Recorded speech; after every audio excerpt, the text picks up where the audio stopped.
By December of 1864, Ulysses S. Grant had run out of patience. He had been running out of patience for weeks, and the man responsible was not a Confederate general. He was a Union general sitting inside Nashville, Tennessee, looking south at John Bell Hood's Confederate Army, moving with a deliberateness that read to Grant from his headquarters in Virginia as paralysis.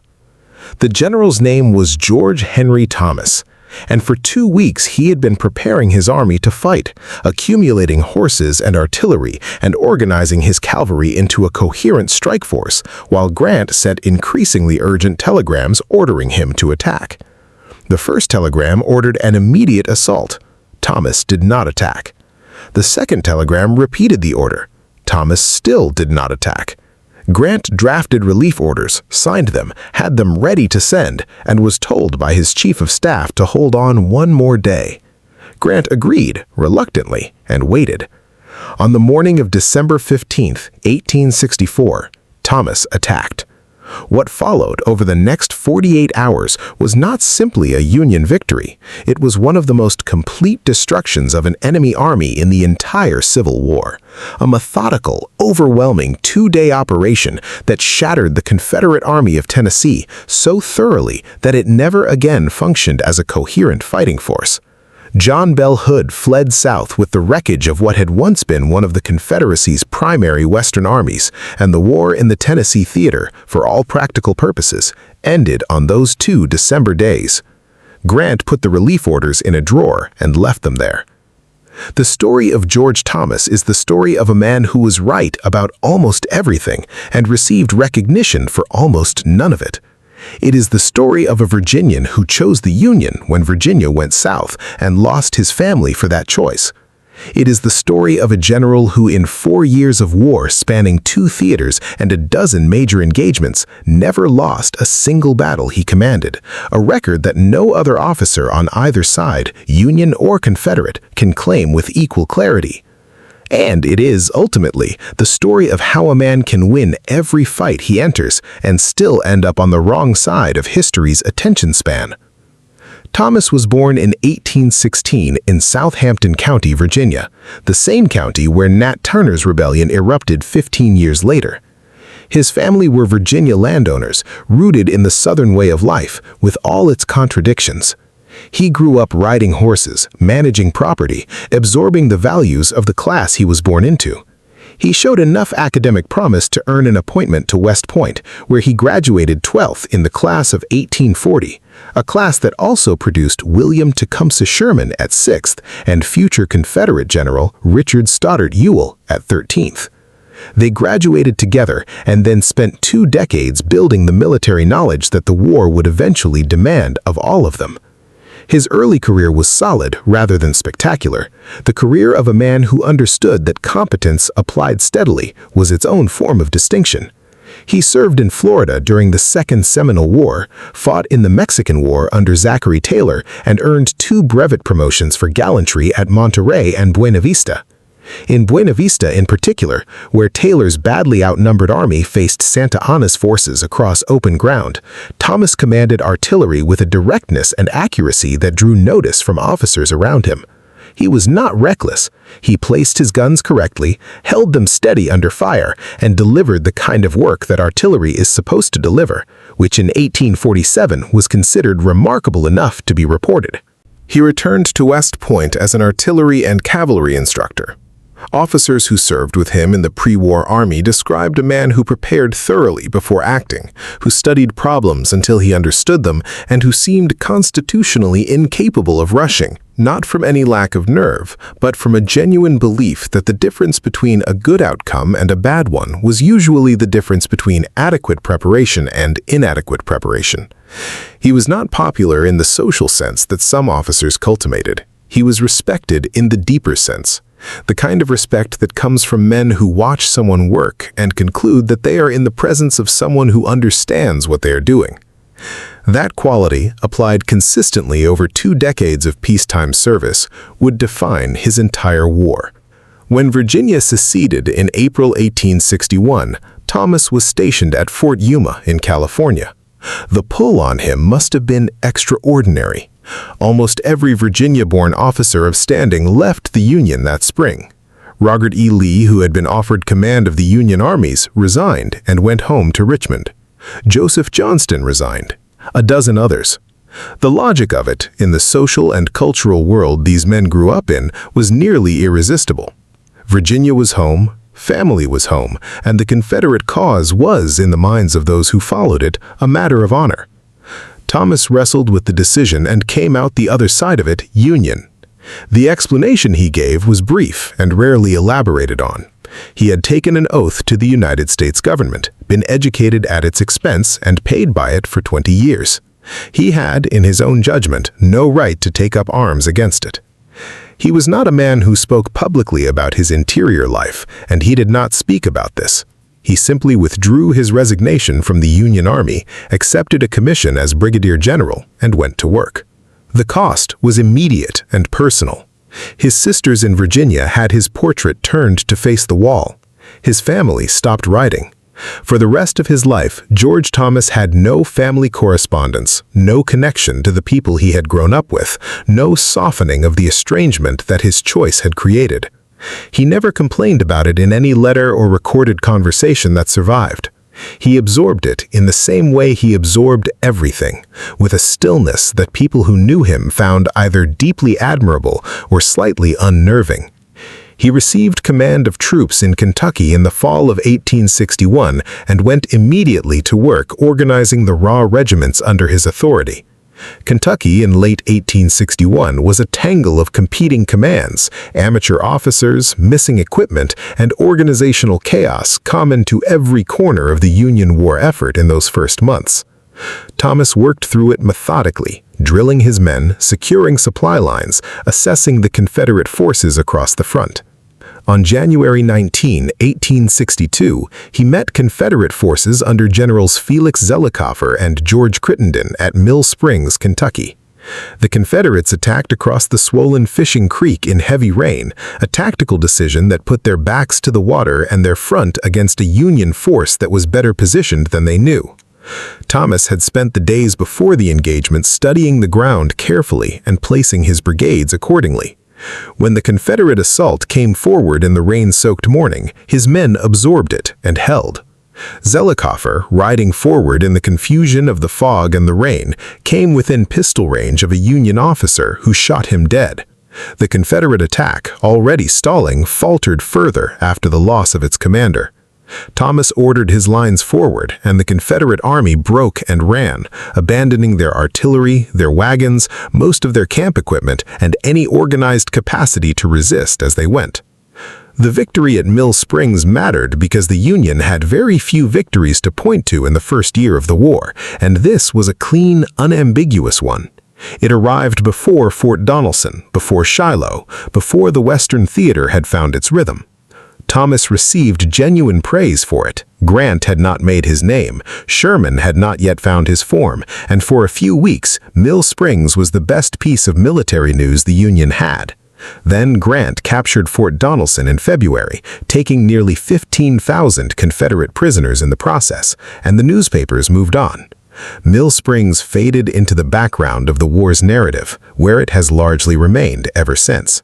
It would be a pattern that repeated itself throughout Thomas's career, a clear-cut success followed by something more dramatic somewhere else that reset the public's attention. Through 1862 and into 1863, Thomas served primarily under other commanders. He was present at Perryville under Buell. He commanded the 14th Corps in the Army of the Cumberland under William Rosecrans. He was consistently one of the most reliable Corps commanders in the Western Theater, dependable in a way that Army commanders came to rely on so thoroughly that his contributions became invisible, absorbed into the general success of campaigns that would have looked different without him. His moment of individual definition came in September 1863 at a creek in northwestern Georgia that the Cherokee had named Chickamauga. The name translates, with an aptness that nobody who fought there would have considered coincidental, as River of Blood.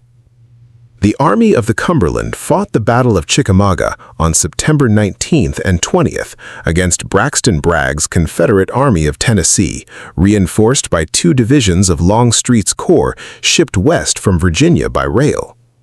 The scale of what Bragg had assembled, the largest Confederate army in the Western theater, stiffened with some of the most battle-hardened infantry in the Confederacy, was not fully understood on the Union side until the fighting revealed it. The second day went badly. A staff error created a gap in the Union's center just as Longstreet's assault corps was moving to exploit exactly that position. The timing was, from the Confederate perspective, nearly perfect. The right side of the Union line broke. Corps commanders fled. Rosecrans himself left the field, carried back toward Chattanooga by the current of retreating soldiers, persuaded that the battle was lost. James McCook left. The route to Chattanooga became a stream of broken regiments and abandoned equipment. On the left side of the Union line, George Thomas was still fighting.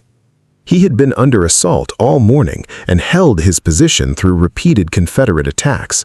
When the right side of the army collapsed and the Confederates swung to hit his exposed flank, Thomas contracted his line, pulling regiments back to the high ground of Snodgrass Hill, bending his position rather than breaking it. He organized the defense with the same methodical clarity he brought to everything else, finding gaps, filling them, shifting units from wherever he could get them, shifting artillery to the positions where it would do the most work. Gordon Granger arrived in the mid-afternoon with 2 brigades of reserve troops acting on his own initiative against orders, marching toward the sound of the guns. Thomas absorbed those 2 brigades into his line and used them to brace the most threatened section of his position. He held Snodgrass Hill through the afternoon against assaults that should, by any reasonable accounting, have overrun him. As darkness came on, Thomas withdrew his command in good order to Chattanooga, the last Union force to leave the field, pulling back with its organizational structure intact, its artillery intact, its regimental flags intact. He had lost soldiers, he had given ground, but he had not abandoned his men, had not broken, had not turned a tactical defeat into a catastrophe. The Army of the Cumberland gave him the name that followed him for the rest of his life, the Rock of Chickamauga. It was accurate as far as it went, but it captured only one dimension of what he had done. Holding a position under assault requires more than stubbornness. It requires knowing where the critical ground is before the enemy figures it out, estimating how much stress a given regiment can absorb before it breaks, and making adjustments faster than the crisis develops. Thomas did all of these things on Snodgrass Hill while most of the army around him was dissolving. The men who fought under him that afternoon, the soldiers who held the horseshoe position with ammunition running low and the Confederate attacks coming from multiple directions simultaneously, did not have the luxury of analyzing what made their commander worth following. They simply followed, and the hill held. Chickamauga was a Confederate victory by the conventional measures. They held the field, inflicted greater casualties, and drove the Union Army into Chattanooga. But Bragg needed more than a victory. He needed the destruction of Rosecrans's army, and that did not happen. The Army of the Cumberland retreated into Chattanooga intact enough to hold the city, intact enough to receive Grant when he arrived to take over in October, intact enough to fight again 2 months later on Missionary Ridge. The assault on Missionary Ridge on November 25, 1863, produced one of the war's stranger moments. Thomas's men, ordered to take only the Confederate rifle pits at the base of the ridge, took them and kept going. They went up the steep face of Missionary Ridge on their own, without orders from anyone, driven by something that accumulated from weeks of being besieged, looked down upon from those heights, and fed short rations while Confederate forces controlled the surrounding roads. They went up the ridge because they decided to, and they carried it. Grant, watching from Orchard Knob, asked Thomas who had ordered the assault on the ridge itself. Thomas said he didn't know. He hadn't. Grant said that if it went badly, someone would answer for it. The first messengers back from the crest of the ridge reported Confederate forces in full retreat. Nobody answered for anything. The Atlanta campaign through the spring and summer of 1864 placed Thomas under Sherman's command, leading the Army of the Cumberland, the largest of Sherman's three armies, the one that bore the heaviest fighting through the long push from Chattanooga towards Atlanta. Sherman and Thomas had known each other since West Point and had developed a working relationship built on mutual respect and genuine friction. Sherman moved by instinct and lateral movement, finding flanks and threatening rear areas with a speed that required his subordinates to keep up. Thomas moved by preparation, wanting to be certain before he committed. The tension between them ran throughout the campaign, and Sherman's correspondence from that period reveals an officer who found Thomas simultaneously indispensable and maddening. He depended on the Army of the Cumberland as the heavy force that held Confederate attention while his other armies maneuvered, and he found Thomas's deliberate pace a recurring source of frustration. What Sherman's correspondence does not show, and what his post-war memoirs do not adequately acknowledge, is that Thomas's engagements in the Atlanta campaign were consistently successful.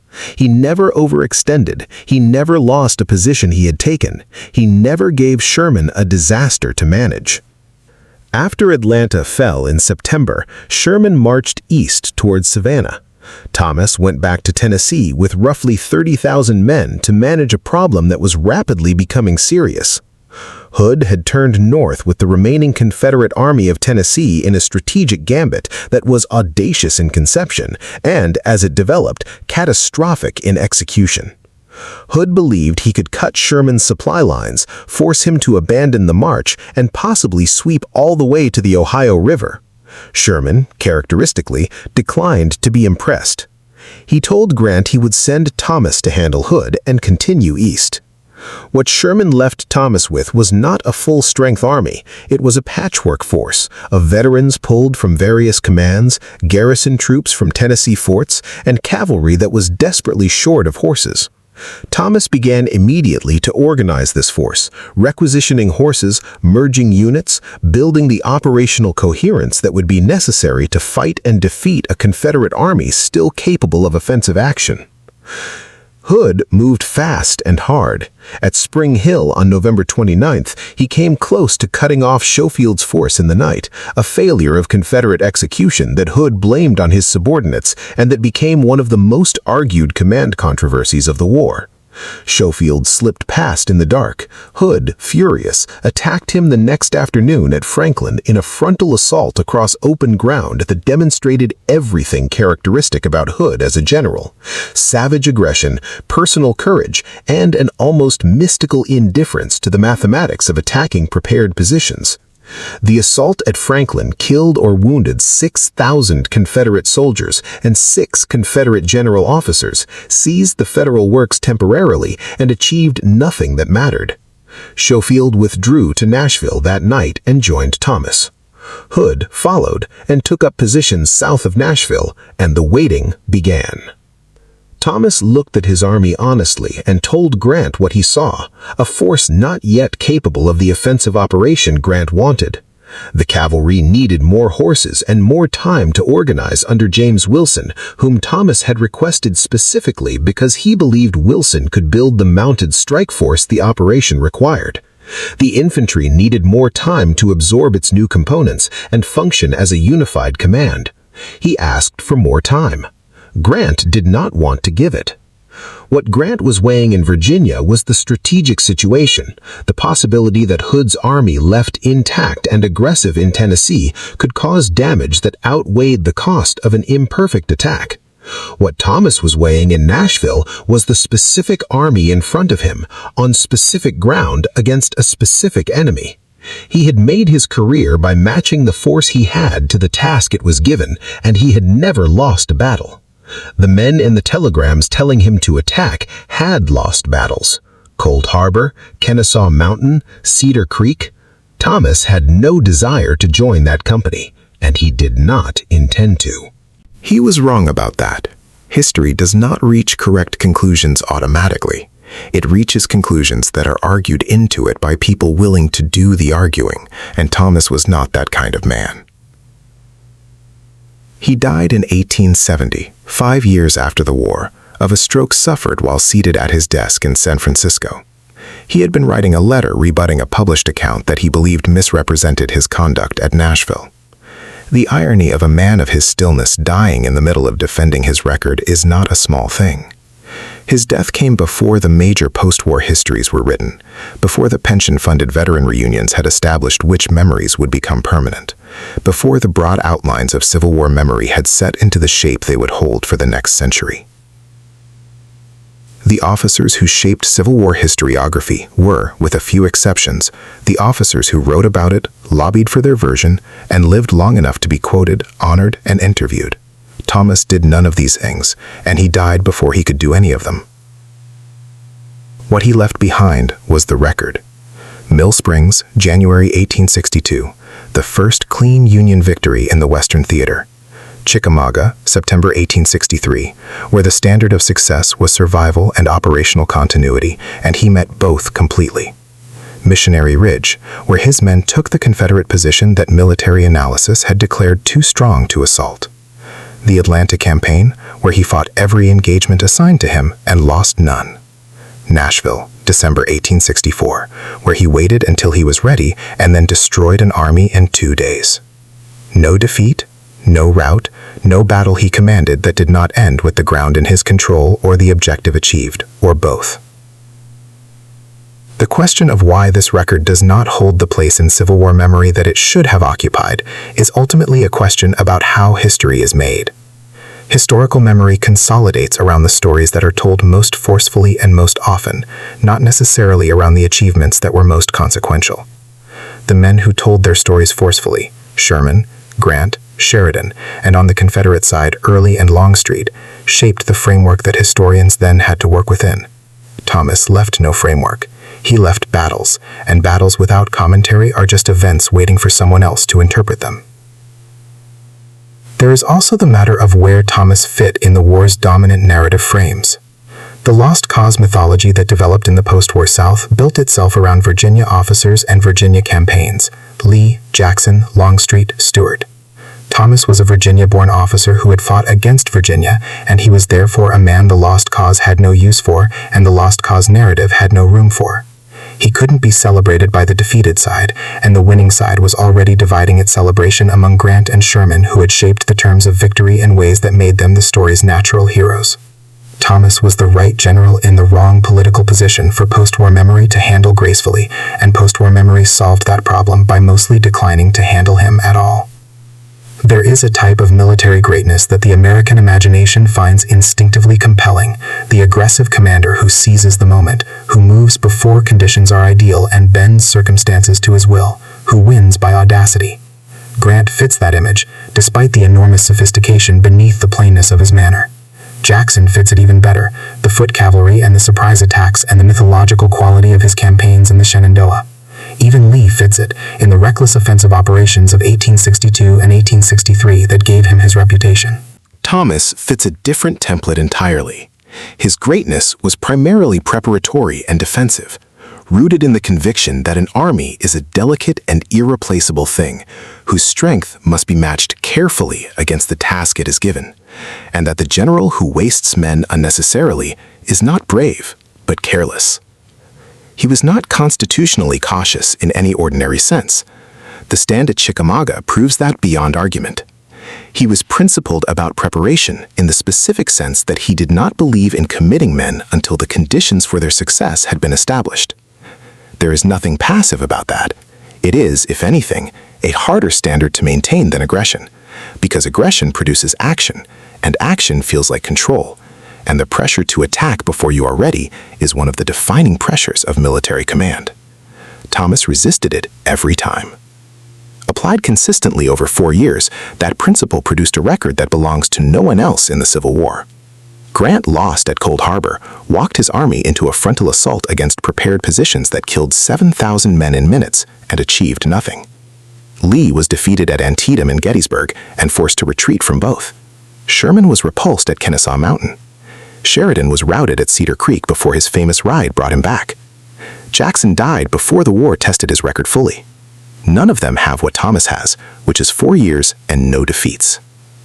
Grant, in later years, said that Thomas was one of the very best soldiers who ever served in any army. The compliment is characteristic: generous, brief, offered without ceremony, and without the sustained advocacy that might have shifted the way posterity sorted its heroes. It did not change the narrative. By the time Grant said it, the narrative had already made its decisions. The textbooks had been written, the monuments had been commissioned, the names that Civil War memory reached for automatically had been established, and Thomas's name was not among them. It required effort to find him, effort that most casual readers of history did not supply, and so his record, the most consistently successful record of any commander in the war, sat in the less visited rooms of Civil War historiography, waiting for the people who were paying close enough attention to find it. Those people have always found it eventually. Military historians who examined the Western theater with precision consistently rank Thomas among the war's elite commanders. Soldiers who study how armies are built and how battles are actually won, as opposed to how they are described afterward, tend to arrive at Thomas sooner or later and tend to stay there. The record is genuinely remarkable, and it does not require advocacy to impress the people who are paying attention to the right things. The battles are still there, though. They have not changed. Nashville is still 48 hours of military execution that ended an army, carried out by a commander who understood the difference between patience and timidity, and who proved the difference at the cost of his reputation for speed. Chickamauga is still the afternoon that saved the Army of the Cumberland, held by a man who had every reason to retreat and chose not to. The relief orders in Grant's drawer, unsigned and unmailed, are still the most concise summary of what George Thomas's career actually was. He was the general that the people above him always thought they needed to replace, right up until the moment he won, and he always won, every single time.